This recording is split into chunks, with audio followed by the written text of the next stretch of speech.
Good morning, everyone. It's Saturday, October 19th, 2024. My name is Sam Shalhoub, and it's time for your daily dispatch. First up, according to Zero Hedge, U.S. housing starts and building permits plunged in September. So the Fed cuts the short-term rates, mortgage rates go up, and builders are slowing their building plans.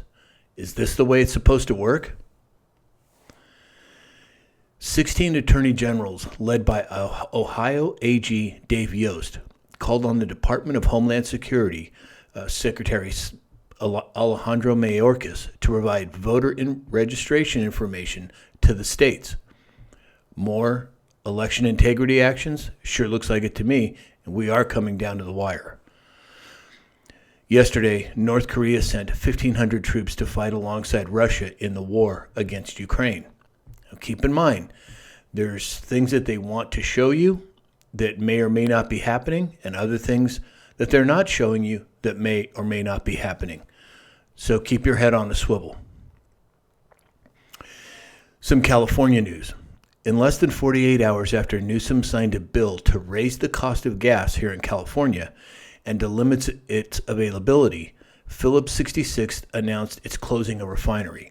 This facility provides 8% of California's gas, diesel, and jet fuel. It's amazing how much we spend. We spend here in California $4.20 a gallon on gas typically at this point. Estimates is that it could go up by 50 cents a gallon. President Trump was on an interview yesterday, and he talked about the enemy from within. And when he was asked specifically who he's referring to, his answer was one name, and that name was Adam Schiff.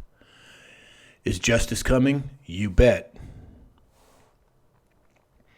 A state audit found that California invested a staggering $24 billion over the past 5 fiscal years to address homelessness here in California, a figure that underscores the state's urgent effort to curb the intractable crisis. Yet, spending has gone up and homelessness has increased. Not the way it's supposed to work. Yesterday, silver reached over $33 an ounce. Are we in the middle of the switch? Sure looks that way to me. I'd love to hear what you think about it as well. And yesterday, the entire nation of Cuba has a blackout. They're blaming high energy costs and what have you, but they're not giving any estimation as to when the lights will come back on there. Could this be coming to a country near us? A key source of federal aid may not be available anytime soon for those affected by the recent hurricanes. About 54,000 have applied for low-interest loans from a disaster fund operated by the Small Business Administration, but all the money has been allocated and spent. Yet how much are we sending to Ukraine and other countries? Unacceptable. And then finally today, we have our health and wellness tip. Now again, this is not medical advice. This is merely my opinion and the opinion of some very, very smart people. We're going to talk a little bit about ginger. Ginger reduces oxidative stress. It combats free radicals, protecting your cells from damage. Ginger relieves nausea. It's effective in reducing nausea and morning sickness and making it a must-have for digestive comfort. And ginger fights bacteria and viruses.